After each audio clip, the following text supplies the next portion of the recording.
Okay. Sorry students, due to network problem, there was an interruption in the class.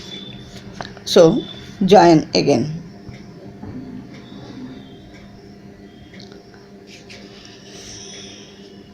Now, see here that this type of dialog box will appear.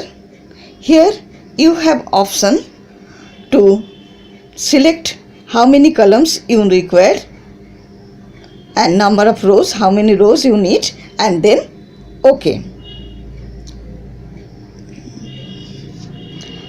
Here the insert table dialog box, and from the number of columns spin box, select the number of columns you want. From the number of rows spin box, select the number of rows you want to add. Click OK. A table with the specified number of rows and columns is inserted in your presentation. Another method to insert a table in a presentation is using a table grid. When you click the table icon, you will see a grid of squares on the insert table gallery. These squares represent rows and columns.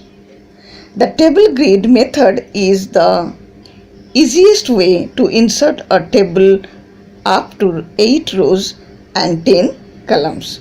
See here, I am showing you.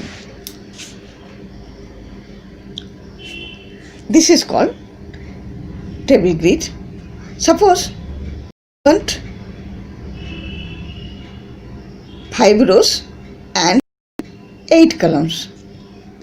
You have to count 1, 2, 3, 4, 5 and 8. 1, 2, 3, 4, 5, 6, 7, 8. Then I will click here. Okay. And automatically this much will be selected. So this is the easiest way. This much will be selected. This is the easiest way to insert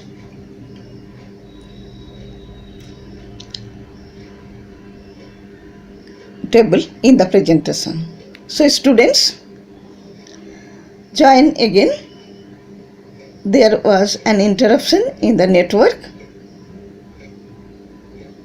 I hope you understand. Now see, to insert a table using the table grid, click the slide where you want to insert the table. Click the insert tab. From the table group, click the table icon. The insert gallery appears.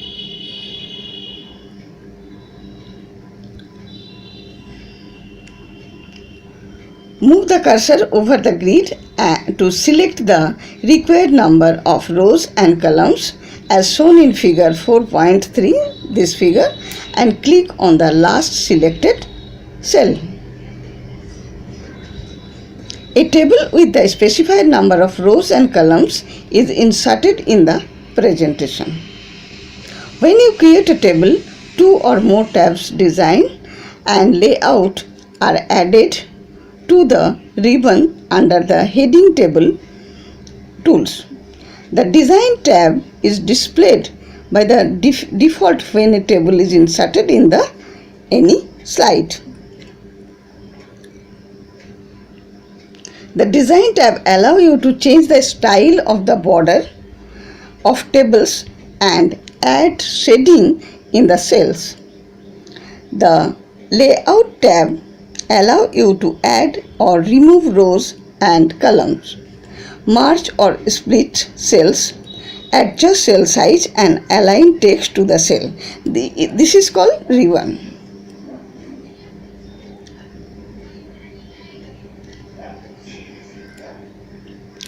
This is called ribbon. Okay. So here, see here, Idiot.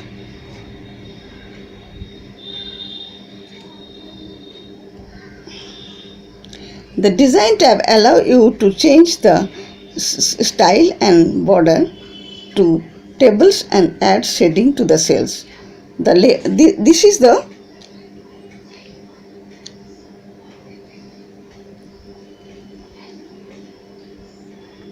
see, this is the ribbon. Here you get the different type of styles and shading and colors.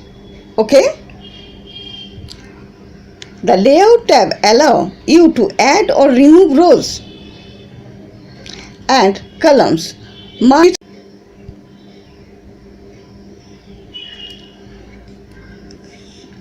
or split cells, adjust cell size and align text to the cells.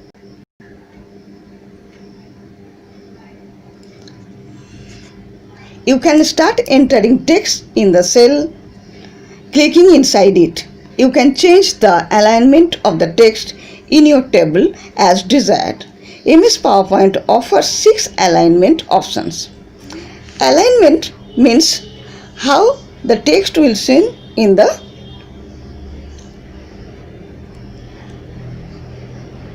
cell. Okay. Align left means the writing will be start from left side of the cell. Center means in the middle of the cell. Right align means it will start from here. And top means top of the cell and bottom means bottom of the cell.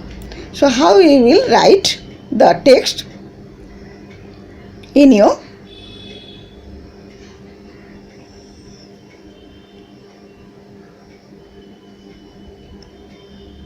cell. Okay, that is called alignment.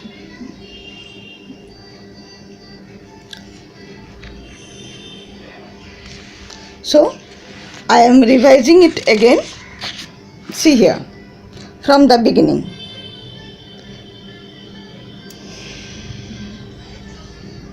Working with tables. A table represents information in the form of rows and columns. Data organized in rows and columns is often easier to read and understand. Your school timetable and calendar are example of tables. The different components of the table. That means when we represent data in a table, it is organized in rows and columns and it is easy to understand. Like when we give you timetable of the examination or class timetable, it is organized in a spreadsheet or in table. The components of the table, this is called row, this one single unit called cell and this is called column.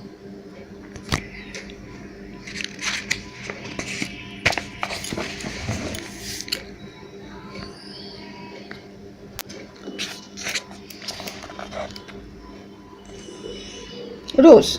A row is a horizontal block of cells extending from left to right in the table. Columns.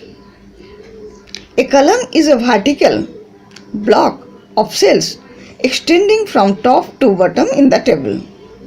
That is this way. Cell intersection of the rows and columns with a single unit is called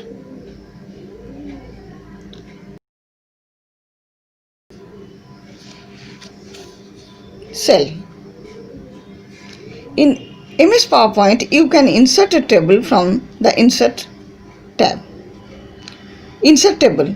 Click the slide where you want to insert table. Click the Insert tab.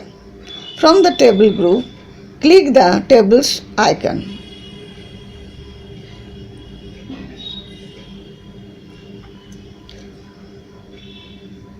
The Insert Table gallery appears as shown.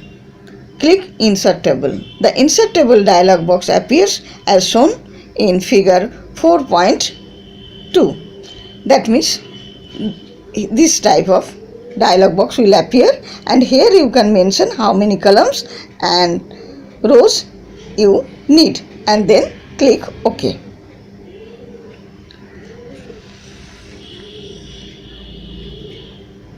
A table with the specified number of rows and columns is inserted in your presentation. Another method to insert a table is a presentation is using the table grid. When you click the table icon, you will see a grid of squares on the insert table gallery. These squares represents rows and columns. The table grid method is easiest way to insert a table up to the right rows and 10 columns. This one.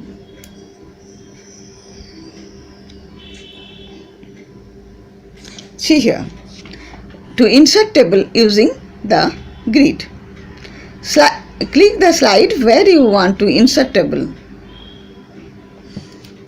Here, this grid will appear. Where you want to, you have to click there and drag it. You can select as many you require, how many columns and rows you need. A table with a specified number of rows and columns is inserted in the presentation.